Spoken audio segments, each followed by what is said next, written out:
जय जिनेन्द्र।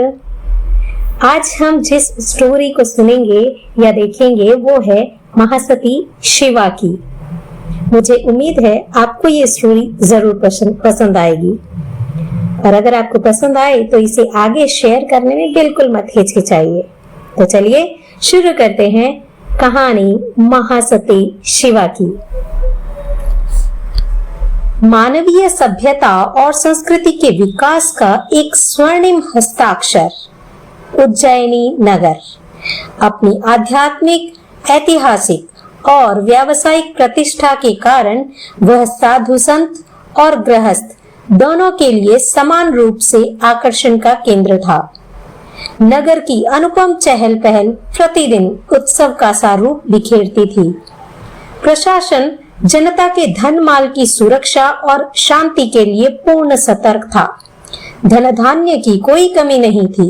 चारों ओर अमन की बंसी बजती थी। पर वही अवंती आज दर्द के दरिये में डूबा जा रहा था।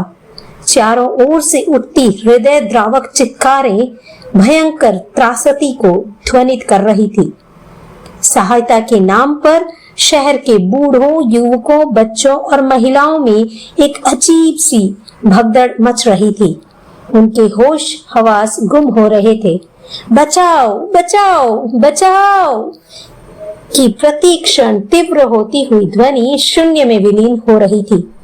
भयंकर आग के लपटे समुद्री मत्स्य की तरह पूरे के पूरे शहर को निगलने के लिए आतुर थी। बड़े आश्चर्य की बात तो यह थी कि यह सर्वस्वाहा आग कहां से उठी, कैसे उठी और किसने लगाई, इन सब प्रश्नों का कोई उत्तर किसी के भी पास नहीं था। बड़ी खोजबीन के बाद भी अब तक रहस्य ही बना हुआ था।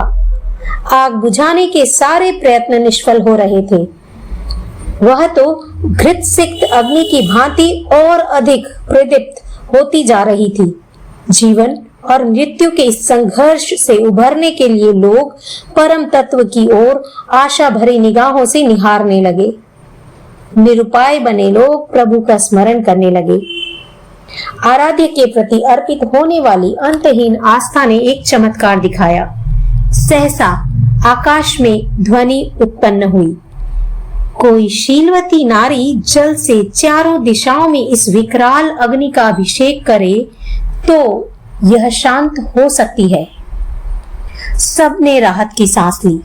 नगर की सौभाग्यवती महिलाएं जल कुंभ ले चारों दिशाओं में बढ़ने लगी।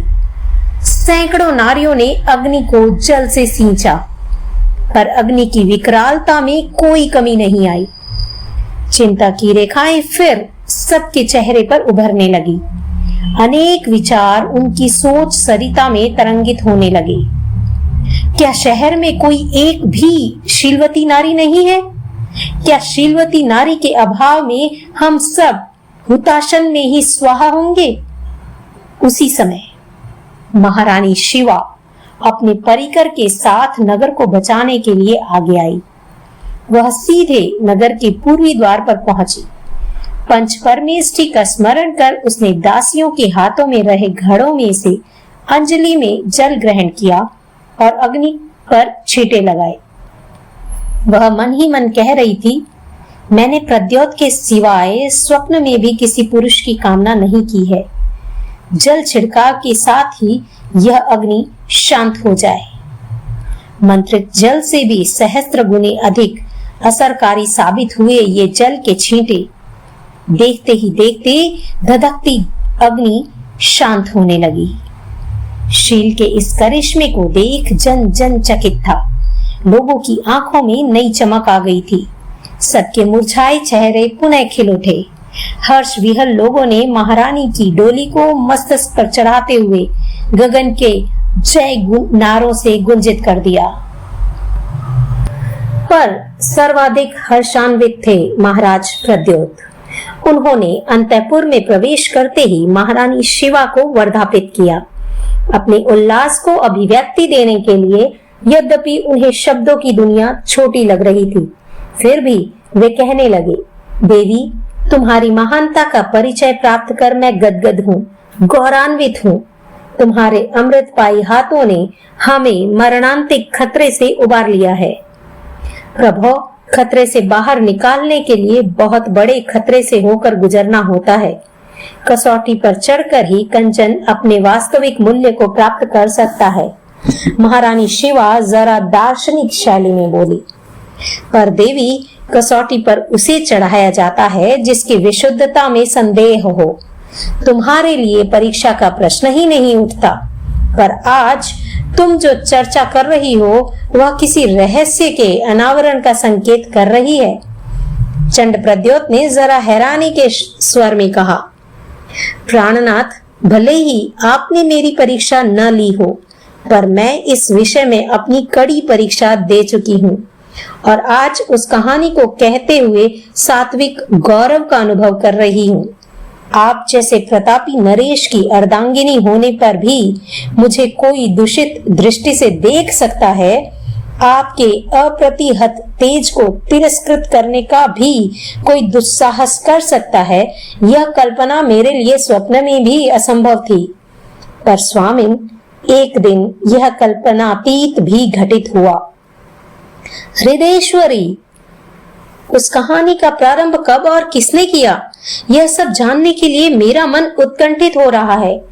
महाराज प्रद्योत के शब्दों में आतुरता और रोष का सम्मिश्रण था। नाथ, उस प्रेमाभिनय के प्रमुख पात्र थे आपके अंतरंग और विश्वस्त सेवक महामात्य भूदेव। आपकी पैनी नजर ने उनकी कार्य कुशलता और बौद्धिकता को तो परखा, पर उनके साथ पनपने वाली कुटिलता को नहीं देख सकी। अति विश्वास के कारण उनका कार्य क्षेत्र क्रमशः बढ़ता गया। वे यदा कदा आपका संदेश ले अंतःपुर में भी पहुंचने लगे। इस आगमन के साथ ही उनके मन में मेरे प्रति एक आकर्षण जन्मने लगा। मेरे यौवन और सौंदर्य के साक्षात्कार के प्रथम क्षणों में ही पाप की एक परछाई उनसे जुड़ गई। धीरे धीरे वह संध्याकालीन छाया की तरह बढ़ने लगी। अतृप्त भावनाओं ने उन्हें अभिव्यक्ति के लिए विवश कर दिया।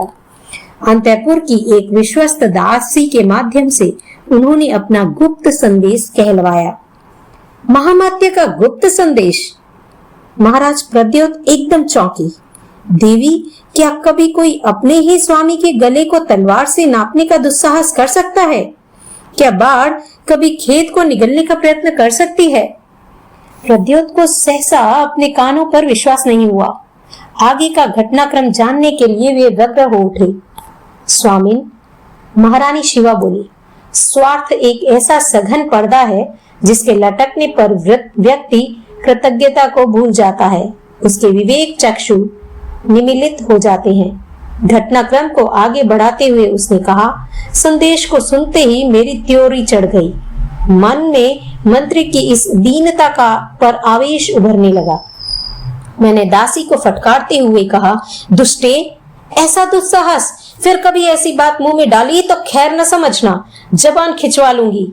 मैं एक पतिव्रता नारी हूँ। मुझे उज्जैनी का महामात्य तो क्या, स्वर्ग का स्वामी भी अपने सतीत्व से विचलित नहीं कर सकता। अपना सा मुंह ले दासी कक्ष से बाहर चली गई। महामात्य से उसकी भेंट हुई। उसका मायूस मुख असफलता को स्पष्ट रूप से उजागर कर रहा था। निसास छोड़ते हुए मंत्री ने उसकी बात सुनी, पर प्रथम प्रयास में मिली असफलता से वे हार मानने वाले कब थे। अतृप्त आकांक्षा की संपूर्ति के लिए उन्होंने अपने प्रयत्न को तीव्रता प्रदान की। अंतःपुर में आगमन व संदेश प्रेषण के अतिरिक्त उनकी ओर से मिठाइयां, वस्त्र, आभूषण आदि समय समय पर भेंट के रूप में आने लगे। वे इस टोह में रहने लगे कि उन्हें कब साक्षात खुलकर अपना प्रणय व्यक्त करने का अवसर मिले। प्राणेश्वरी, भूदेव की जघन्यता पर मन में रह रहकर आवेश उभर रहा है। महाराज प्रद्योत लाल आंखें करते हुए बोले, क्या उसे साक्षात उत्पीड़ित करने का अवसर मिल गया? नाथ, दुष्ट व्यक्तियों को सहज अवसर नहीं मिलता तो बलात् किसी बहाने से उसे ले लेते हैं। आपको एक बार किसी आवश्यक कार्यवश 2-3 दिन के लिए नगर से बाहर जाना था। स्वल्पकालीन प्रवास के कारण मुझे अंतःपुर में ही रहने का आदेश मिला। महामात्य को साथ चलने का निर्देश था, पर आकस्मिक बीमारी का बहाना बनाकर उन्होंने साथ न चलने की विवशता प्रकट की। ऋजुमन आप श्री महामात्य की दूरम भी संधि को भाप न सके। हालांकि मैं महामात्य के प्रति आशंकित तो थी, तथापि पीछे से उसका उन्माद एकदम खुलकर खेलेगा ऐसी कल्पना मेरे मस्तिष्क में नहीं थी। अतः मैंने इस संबंध में आपसे कुछ भी निवेदन करना आवश्यक नहीं समझा। निश्चित समय पर मंत्री परिषद के अन्य सदस्यों एवं सुरक्षा दलों के साथ आपने प्रस्थान कर दिया। महामात्य मन ही मन अपनी जालसाजी पर मुस्कुराने लगे। आपके प्रस्थान की पहली दोपहरी ही मेरे लिए संकट की काली रात बन धरती पर उतरी। उस उमस भरी दोपहरी में मेरा मन आपकी यादों में उलझा हुआ था कि सहसा दासी ने महामात्य के अंतःपुर में आगमन की सूचना दी। मेरा मन धड़कने लगा। अनिष्ट की आशंकाएं अहम महकिया पीछा करने लगी, पर शीघ्र ही मैंने मन को मजबूत किया और महामात्य के दिमाग को ठीक करने का निर्णय कर उन्हें आगमन संदेश भेजा। शिवा, अबला होकर भी यह साहसिक निर्णय? आश्चर्य मिश्रित प्रसन्नता के साथ महाराज प्रद्योत बोले। जो नारी पुरुष के उन्माद के समक्ष हिरणी की तरह प्रकंपित होती है, वह अपनी अस्मिता के लिए सिंहनी की भांति दहाड़ भी सकती है। नाथ, शर्माते हुए महारानी बोली, इसमें मेरी अपनी कोई विशेषता नहीं है। आप महान वीर हैं। मुझे आपकी अर्धांगिनी बनने का सौभाग्य मिला है। आपका महान तेज और क्षात्रत्व ही मेरे में प्रतिबिंबित हुआ है। और उसने आगे का घटनाक्रम जारी रखते हुए कहा। महामात्य ने कक्ष में प्रवेश किया। मुझे देख उनकी आंखें हंसने लगी। महामात्य को निश्चिंत बैठे देख सभी दास दासियां एक एक कर वहां से खिसक गए। मेरा मन क्षण क्षण अपने संकल्प के लिए फौलादी चट्टान बनने लगा। कक्ष का एकांत महामात्य के मानस अश्व के लिए राजपथ बन गया। इसी पर चलते हुए वे शीघ्र मेरे करीब पहुंचने वाले थे। कुछ ही क्षणों की चुप्पी को तोड़ते हुए महामात्य ने कहा, देवी, महीनों से यात्रायित होता हुआ मैं थका मांदा आज तुम्हारे द्वार पर पहुंचा हूँ। प्रविष्टि के लिए बस एक इशारा चाहता हूँ। मैंने अबोध बनने का अभिनय करते हुए कहा, कक्ष में स्थित होने पर भी प्रवेश की अनुमति? यह क्या बचकानी बात कर रही हैं आप? महामात्य बोले, सब कुछ जानकर भी अनजान क्यों बन रही हो देवी? तुम्हारी स्वीकृति की प्रतीक्षा में एक एक पल युगों की दीर्घता जी रहा है। प्रतीक्षा और परीक्षा को छोड़ अब तो तुम अभिप्सा को पूरी करने की बात कहो। एक बार की तुम्हारी स्वीकृति मुझे जीवन भर के लिए तृप्त कर देगी। और इसके साथ ही महामात्य के नयनों में उन्माद गहराने लगा। चेहरे पर लंपटता उतर आई। मैंने मंत्री को लताड़ते हुए कहा, और नारी के साथ इस प्रकार अश्लील व्यवहार करते हुए आपको तनिक भी विचार नहीं हुआ? चुल्लू भर पानी में डूब मरने की बात है। अपने विवेक और पद की गरिमा का ख्याल करते हुए आपको विचारों का वमन करें। पर उनकी आंखों से वासना का नशा उतरा ही नहीं। उनको अब भी मेरे से आशा थी। वे बोले, महारानी, उपदेश नहीं आदेश की जरूरत है। मैं तुम्हारी दास्ता स्वीकार करने के लिए तैयार हूँ। तुम्हारी हठ धर्मिता मेरी आकुलता को समुद्री ज्वार बना रही है। तब मैंने उन्हें बहुत साफ साफ सुनाया। एक समझदार व्यक्ति की भांति आपको मैंने समझाने का प्रयत्न किया, फिर भी आप तो सारे लोक लज्जा और विवेक को खूंटी टांग कर ज्यों पे के त्यों खड़े हैं। पर आप किसी प्रकार के भ्रम में न रहें। मैं स्वप्न में भी आपकी बातों में आने वाली नहीं हूँ। अवंतीपति को छोड़कर यह कलिका अन्य किसी के चरणों में समर्पित नहीं हो सकती। महासमंदर में विलीन होने वाली यह सरिता कभी दिशांतरित नहीं हो सकती। इसलिए मुझे पाने की बात तो सदा सदा के लिए विदा कर इस प्रकरण को यहीं समाप्त करें, अन्यथा इसका परिणाम आप जानते ही हैं। महाराज को इसकी जरा भी भनक पड़ गई तो मौत से छोटा कोई दंड नहीं होगा। 2 क्षण के लिए चंड प्रद्योत के चेहरे पर उभरने वाली प्रतिक्रियाओं को पढ़कर वह फिर बोली, महामात्य को जब अपनी दाल गलती नहीं लगी तो उन्हें वहां रुकना निरर्थक लगा। अतृप्त आकांक्षाओं को दबाए हुए वे घर लौट गए। तीसरे दिन आप श्री अवंती पधारे। आपके पुनरागमन का संवाद सुन उनकी रुग्णता और बढ़ गई। एक भय सदा सदा के लिए उनके अवचेतन में घर कर गया कि कहीं मेरे जीवन का यह कृष्ण पक्ष महाराज के समक्ष खुल न जाए। महामात्य की बढ़ती अस्वस्थता को देख आपका चिंतातुर होना अस्वाभाविक नहीं था। उनका कुशल क्षेम जानने के लिए आप स्वयं उनके घर जाने को तैयार हुए। मुझे भी साथ चलने का निर्देश प्राप्त हुआ। उनकी भूल को सीधे सड़क पर उछालना मुझे श्रेयकर प्रतीत नहीं हुआ, इसलिए मैंने आपसे उनके गलत आचरण के संदर्भ में कुछ भी नहीं कहा। पर आपके साथ मुझे देखते ही मंत्री की आंखों के समक्ष अपना अपराध तैरने लगा। भय की स्पष्ट रेखाएं उनके ललाट पर उभर आई। शरीर पीला पड़ गया। अपने अपराध के लिए आंखों से क्षमा मांगते हुए स्वतः उनकी गर्दन झुक गई। उनकी मानसिकता को परिवर्तित करने के लिए मैंने कहा, मंत्रीवर, घृणा अपराधी से नहीं अपराध से की जाती है। भूल का पश्चाताप करने वाला दुर्भावना की अग्नि को प्रेम के नीर में बदल देता है। मेरी क्षमा एवं सहृदयता से महामात्य के हृदय में फांस की तरह चुभने वाला अपराध बोध उखड़ने लगा। भाव सुधार ही महत्वपूर्ण भूमिका के सहारे उन्होंने स्वास्थ्य लाभ प्राप्त किया। शिवा गौरव मिश्रित प्रसन्नता से भाव विभोर महाराज चंड प्रद्योत बोले, तुम्हारी दृढ़ता और पवित्रता का दर्पण स्फटिक मणि से प्रतिस्पर्धा कर रहा है। सिंहनी की भांति गर्जना कर तुम महामात्य रूपी युवा हस्ती को सतपथ पर ले आई। आश्चर्य है कि संकट के बादलों को मंडराते देखकर भी तुमने बिजली की भांति कौंध कर उनके अस्तित्व की सूचना तक नहीं दी। यदि मुझे थोड़ा सा भी आभास होता तो कब ही उसको तितर बितर कर देता। सचमुच तुमने साहस का दीप जलाया है। अपने भाग्य का गौरव गान करते हुए मेरी भावधारा शब्दों के छंद से मुक्त हो बहना चाहती है।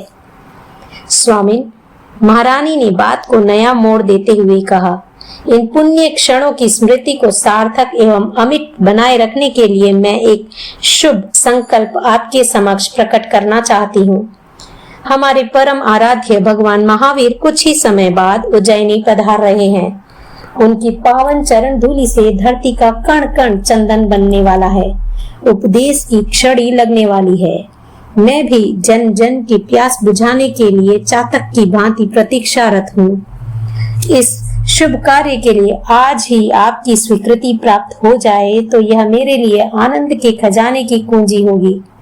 इस उपहार को पा मैं धन्य हो जाऊंगी।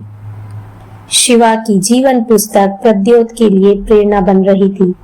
यह प्रेरणा दीप सहस्त्र दीपों को प्रज्वलित करे, इसी मंगल भावना के साथ प्रद्योत ने शिवा के विचार का सम्मान किया।